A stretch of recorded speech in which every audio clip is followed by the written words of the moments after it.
Daily Devotion with Pastor Balla for August 1st, 2020, from 2 Samuel chapter 11, The Wrong Direction of Guilt and Shame. Yesterday we heard about David's sin with Bathsheba, and now David is struggling with guilt and shame. Unresolved guilt and shame will now drive David to do things he would not have previously done, but most importantly, it will drive David away from God. Verse 6.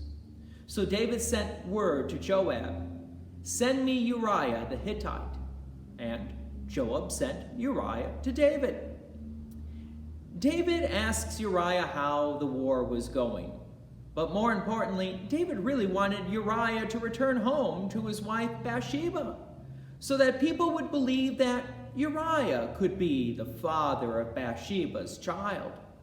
But Uriah did not return home. So the next day, David asks Uriah why he didn't return home last night. Verse 11.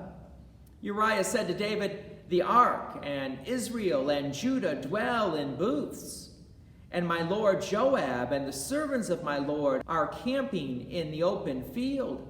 Shall I then go to my house to eat and to drink and to lie with my wife? As you live and as your soul lives, I will not do this thing." Just like the king should be with his troops, so Uriah stayed in the barracks instead of going home. David is now feeling even more guilt and shame, for Uriah did what David should have done, stayed with the troops. The guilt and shame would now grow stronger, especially with Uriah's innocence. Verse 14. In the morning, David wrote a letter to Joab and sent it by the hand of Uriah. The letter that David wrote was a plan to have Uriah killed in battle. David's plan would then be to marry Bathsheba after Uriah was dead. Uriah did die in battle as planned by David. And only two people knew of this plan, Joab and David, right? And God. Verse 26. When the wife of Uriah heard that Uriah, her husband, was dead, she lamented over her husband. And when the mourning was over, David sent and brought her to his house, and she became his wife, and bore him a son. But the thing that David had done displeased the Lord. The guilt and shame of one sin leads to the murder of an excellent military person.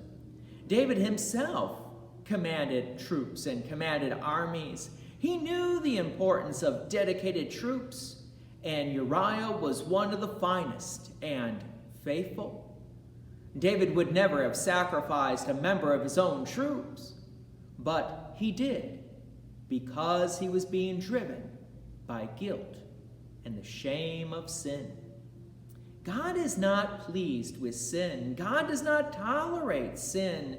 Sin must be removed because sin is a barrier between humanity and God.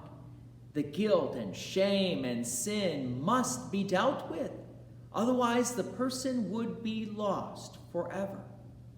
So join me again tomorrow as God sends Nathan, the prophet. God's peace and many blessings be with you. Thank you for watching, and please take an opportunity to share this devotion with others. If you have enjoyed these daily devotions, please consider making a donation to Peace Lutheran Church, 24024 West Main Street, Plainfield, Illinois, 60544. Thank you again for watching.